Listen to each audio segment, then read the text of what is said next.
Assalamualaikum warahmatullahi wabarakatuh. Waalaikumsalam warahmatullahi wabarakatuh. Sebelumnya saya berterima kasih kepada Ibu Kepala Sekolah yang telah memberi saya kesempatan di pagi hari ini. Sama-sama. Perkenalkan, nama saya Diana Amelia Tanjung dari Universitas Profesor Dr. Hamka, Fakultas Ilmu Kesehatan dan Prodi Gizi. Sebelumnya saya berterima kasih juga kepada teman-teman semua yang telah menghadiri Zoom meeting ini.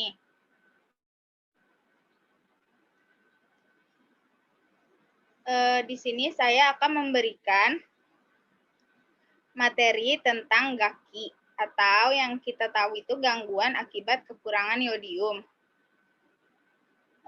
Pepatah pernah bilang, tak kenal maka tak sayang. Boleh nggak saya kenalan sama kalian satu persatu? Dari kerudung abu-abu dulu.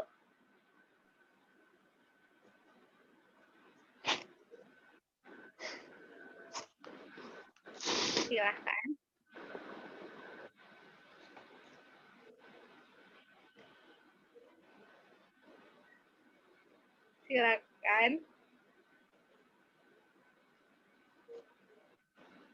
Silakan Leni. Dari kelas mana? Assalamualaikum warahmatullahi wabarakatuh. Waalaikumsalam warahmatullahi wabarakatuh. Perkenalkan, nama saya Leni Septiani. Kelas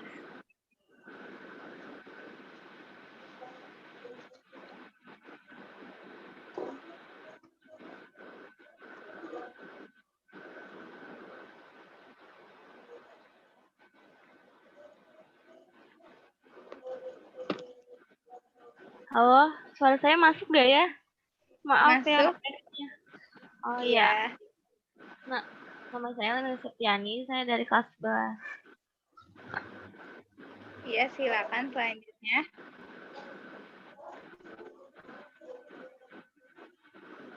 Siapa saja?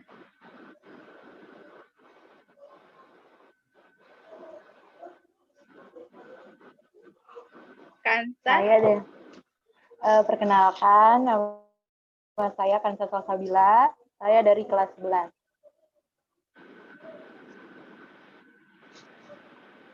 Iya, Sinta. Perkenalkan, nama saya Yasinta, saya dari kelas 11. Anissa.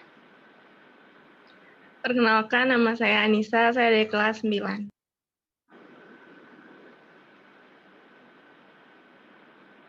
Oke, terima kasih teman-teman. Saya di sini akan memberikan materi tentang kaki kan. Sebentar teman-teman. Kita share screen dulu.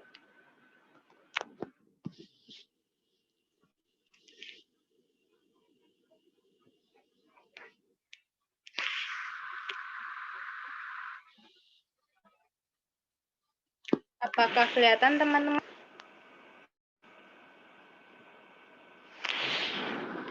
Kelihatan.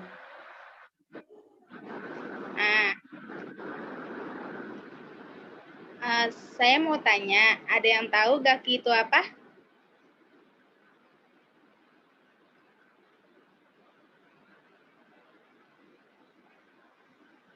Adakah yang tahu GAKI itu apa? Singkatan dari apa? Gangguan akibat kekurangan yodium. Baik, benar sekali. Terima kasih, Kansa. Ini adalah contoh dari akibat kekurangan yodium. Ini ada kreatin atau kecil, anak yang tumbuh kembangnya kecil.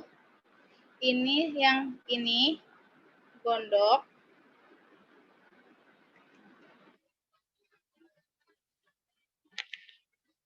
Nah, sebelum kita ke GAKI, pengertian GAKI, kita pengertian yodium dulu ya teman-teman. Yodium adalah mineral yang terdapat di alam baik di tanah maupun air dan merupakan zat mikro yang diperlukan oleh tubuh manusia untuk membentuk hormon tiroksin. Sedangkan GAKI itu sendiri rangkaian efek kekurangan yodium pada tumbuh kembang manusia. Spektrum seluruhnya terdiri dari gondok dalam berbagai stadium, kreatin endemik yang ditandai terutama gangguan mental, gangguan pendengaran, gangguan pertumbuhan pada anak dan orang dewasa menurut Supariasa 2002. Nah, lebih simpelnya lagi, saya simpulkan aja ya, GAKI adalah sekumpulan gejala yang timbul karena tubuh seseorang kekurangan unsur yodium secara terus-menerus dalam jangka waktu yang lama. Nah, kebutuhan yodium ini dapat terpenuhi dari makanan atau minuman sebagai rasa asin, rasa gurih. Terus selanjutnya, garam beriodium yang digunakan sebagai konsumsi harus memenuhi standar nasional Indonesia atau SNI. Yakini mengandung yodium sebesar 30–80 ppm. Kebutuhan tubuh terhadap yodium adalah 100–150 gram per hari tiap individu. Dianjurkan setiap orang mengkonsumsi garam beriodium sekitar 6 gram atau 1 sendok teh per hari.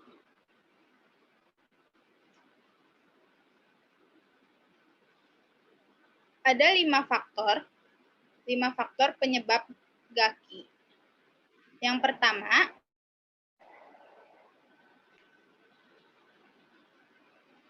pertama defisiensi iodium atau iodium excess. Defisiensi disebabkan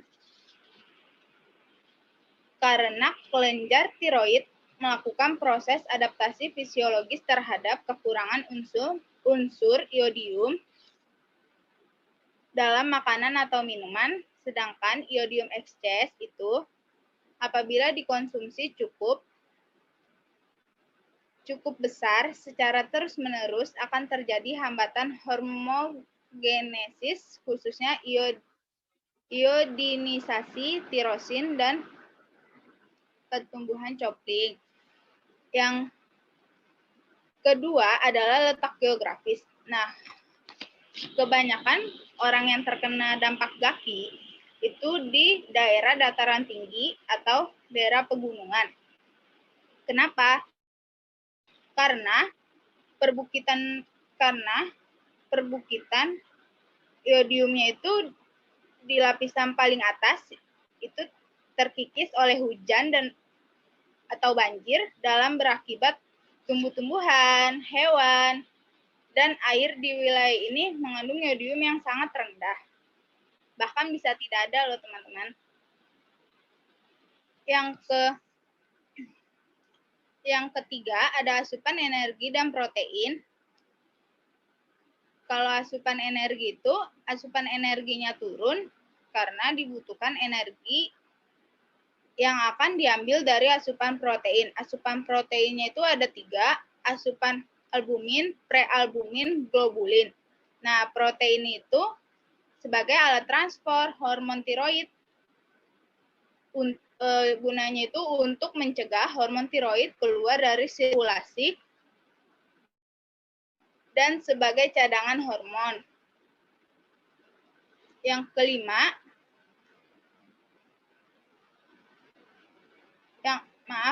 keempat, pangan goitrogenik. Nah, sebelum pangan goitrogenik, saya mau menjelaskan tentang zat goitrogenik. Zat goitrogenik itu adalah senyawa yang dapat mengganggu struktur dan fungsi hormon tiroid secara langsung dan tidak langsung. Kenapa? Karena menghambat uptake iodida anorganik oleh kelenjar tiroid seperti tiosianat dan isotiosianat. Itu dapat menghambat proses tersebut karena berkompetisi dengan yodium. Nah, di pangan goitrogenik itu ada 2 jenisnya, yaitu tadi kan udah tiosianat sama isotiosianat. Nah, kalau tiosianat itu contohnya di sayuran sawi, kembang kol, rebung, jewawut. Kalau isotiosianat itu di kubis. Yang kelima, genetik. Kenapa genetik? Karena jumlah kat metabolik yang diturunkan yang melukiskan kepentingan berbagai tahap dalam biosintesis hormon tiroid. Ini adalah dampak-dampak bagi orang yang terkena gaki. Yang pertama, bagi ibu hamil itu bisa mengalami keguguran. Nah, dampak bagi janinnya bisa lahir mati, bisa meningkatkan kematian janin. Kematian kreatin. Kreatin itu kayak keterbelakangan mental, tuli, mata juling, lumpuh spatis, dan kelainan fungsi psikomotor. Neonatus. Neonatus itu terkena kepada bayi. Contohnya gondok dan hipotiroid. Kalau dampak bagi anak-anak dan remaja, gondok, gangguan pertumbuhan fisik dan mental, hipotisis juvenil. Kalau bagi dewasa, maaf tadi anak-anak itu hipotiroid juvenil. Kalau dewasa dampaknya terkena gondok dan hipotiroid. Nah, ini adalah gejala gaki. Sebelum gejala gaki,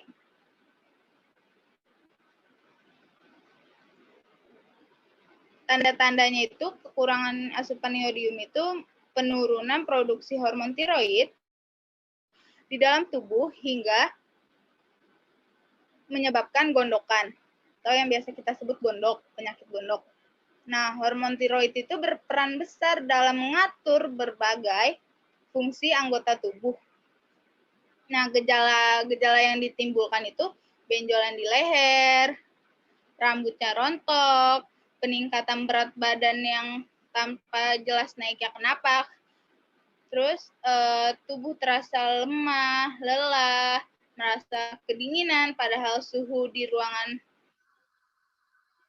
tidak dingin, biasa saja, normal suhunya.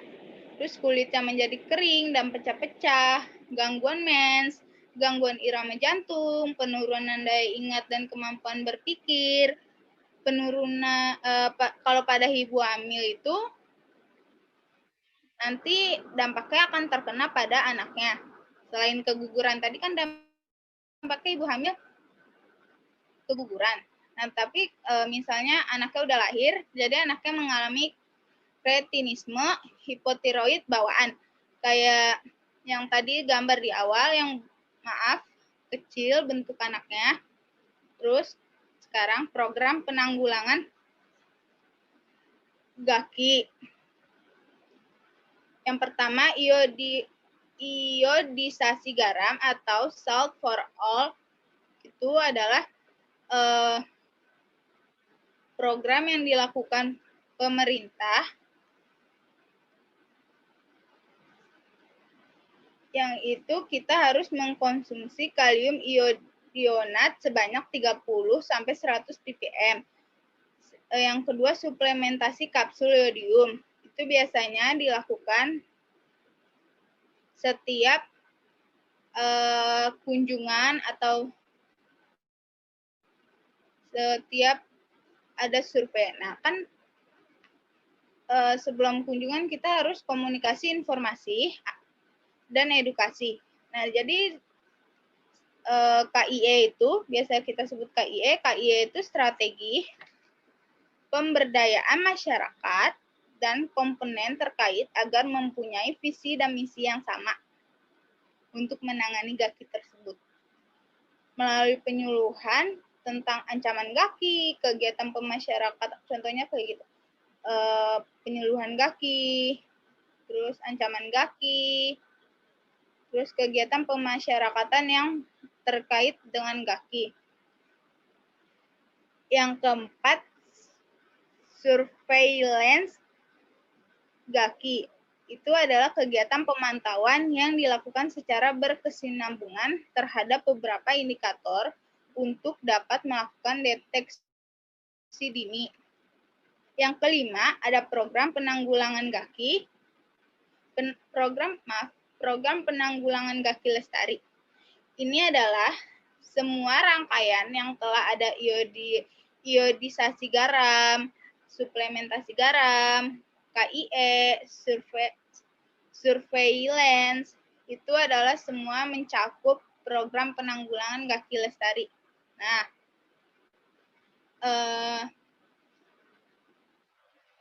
sekian materi dari saya. Apakah ada yang ingin bertanya?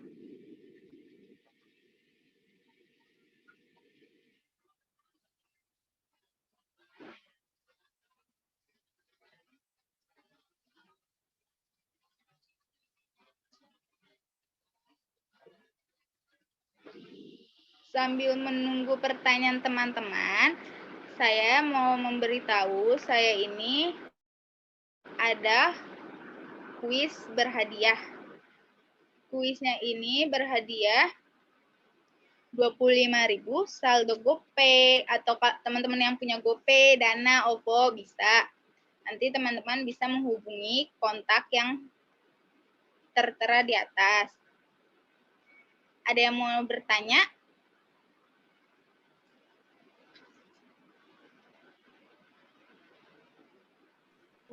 Aku mau nanya deh. Iya, silakan Leni. Ini kan di sini ada suplementasi kapsul sodium. Nah, itu dibutuhkannya berapa ya? Baik, ada lagi. Terima kasih Leni. Ada lagi teman-teman?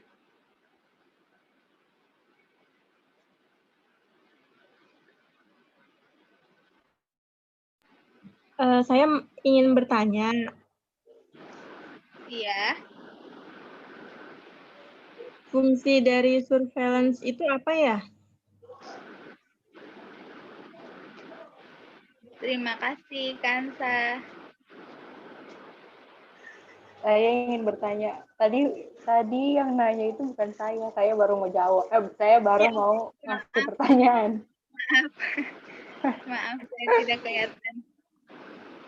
Saya mau nanya. Iya, silakan Kansa. Bahan pangan goitrogenik apa yang dipengaruhi oleh kelenjar tiroid? Terima kasih Kansa. Ya, Baik, sambil menunggu saya menjawab pertanyaan kalian, saya boleh kasih kuis nggak? Saya boleh kasih kuis tidak sama kalian? Nih kuisnya. Nah, ada 3 pertanyaan. Siapa yang ingin menjawab akan dapat hadiah loh.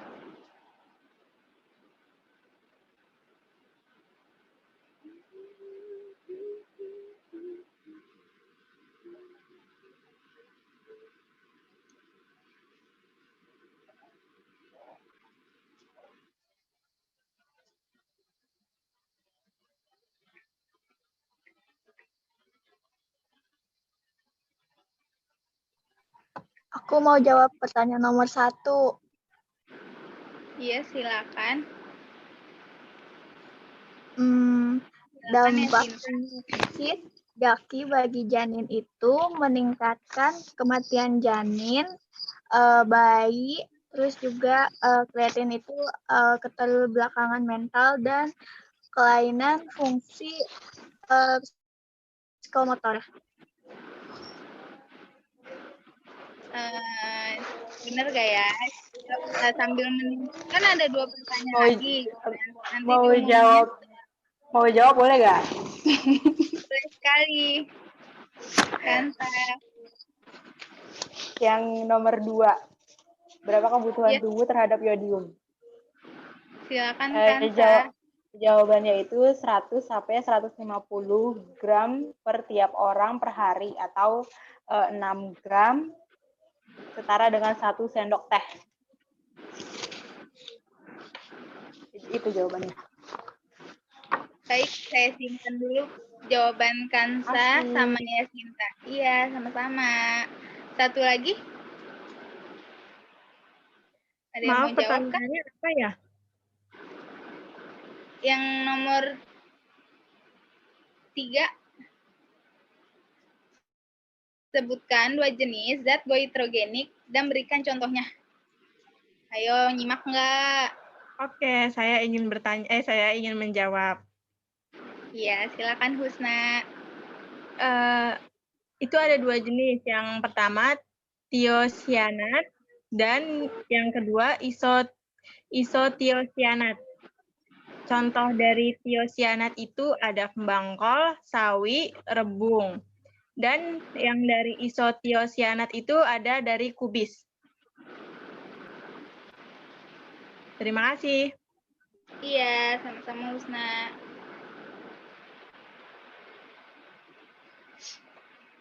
Oke. Pengumuman kuis nanti di akhir acara ya. Sekarang saya akan menjawab pertanyaan dari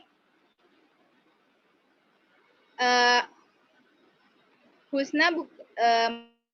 Maaf, saya ingin bertanya lagi. Husna bukan yang bertanya tentang apa sih manfaat atau fungsi dari surveillance? Iya, betul. Itu pertanyaan dari saya. Oke, saya akan menjawab. Ada 5 manfaatnya atau kegunaannya. Yang pertama, mengetahui luas dan beratnya masalah pada situasi terakhir, mengetahui daerah yang harus mendapatkan prioritas. Jadi, kita harus tahu dulu nih, di daerah itu masalahnya besar. Dari semua daerah itu, biar simpel lagi. Di semua daerah itu masalah mana yang harus kita dahuluin? Misalnya di daerah Ciamis. Nah, di Ciamis kan ada kecamatannya. Nah, yang kedua itu mana dulu yang harus kita prioritasi? Misalnya di Kecamatan Cibaduyut. Terus yang ketiga, memperkirakan kebutuhan sumber daya yang diperlukan untuk intervensi. Jadi kita lihat dulu nih masyarakatnya. Selain kita prioritasin dulu daerahnya, terus habis itu kita lihat masyarakatnya. Terus target kita siapa nih? Sasaran kita siapa nih? Gitu yang harus kita tanganin. Nah, terus habis itu udah kita tanganin, kita evaluasi apakah program kita ini berhasil atau tidak. Apakah sudah jelas, Husna? Sudah, terima kasih ya. Iya, sama-sama. Saya akan menjawab pertanyaan dari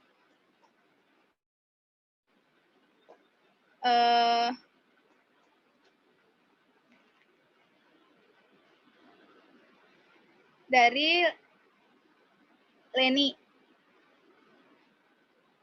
Tadi Leni bertanya tentang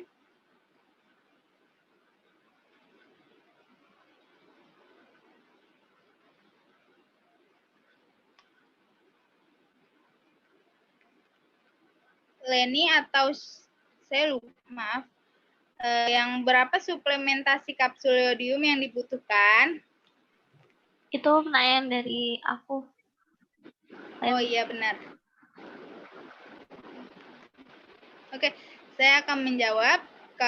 Kalau bayi itu sebanyak 100 gram, bayi di bawah 1 tahun itu 100 gram, anak balita itu 200 gram, anak balita umurnya 1-5 tahun, wanita 6-35 tahun sebanyak 400 gram, ibu hamil sebanyak 200 gram, pria 6-20 tahun itu sebanyak 400 gram. Apakah sudah jelas, Leni? Jelas, Kak. Makasih ya. Iya. Sekarang saya akan menjawab pertanyaan dari Kansa.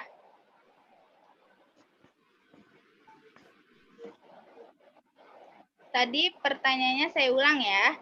Bahan pangan goitrogenik apa yang dapat mempengaruhi kelenjar tiroid? Ya. Benar kan, Kansa? Apakah benar? Iya, benar. Baik. Yang pertama itu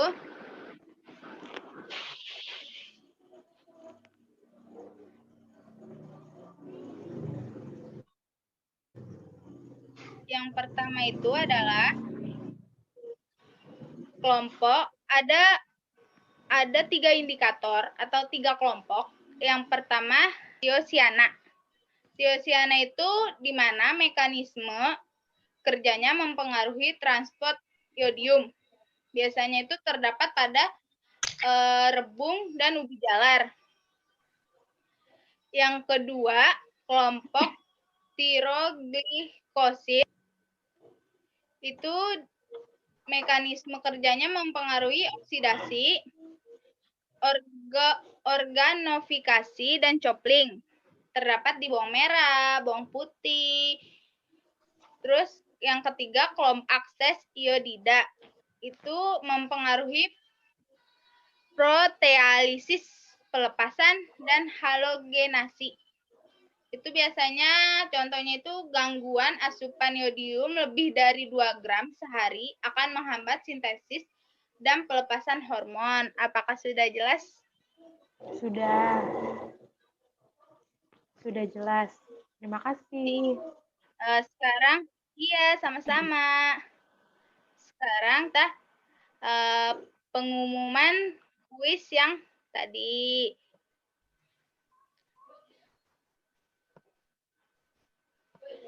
Nah, pemenangnya yang menjawab semua kuis tadi itu benar semua. Terima kasih teman-teman. Nanti akan hubungi kontak yang ada di atas. Sebelumnya saya berterima kasih. Iya, sama-sama. Yeay, terima kasih. Teman-teman semua. Iya. Terima kasih atas waktunya. Kurang lebihnya mohon maaf. Wassalamualaikum warahmatullahi wabarakatuh. Waalaikumsalam warahmatullahi wabarakatuh. Sama-sama. Iya.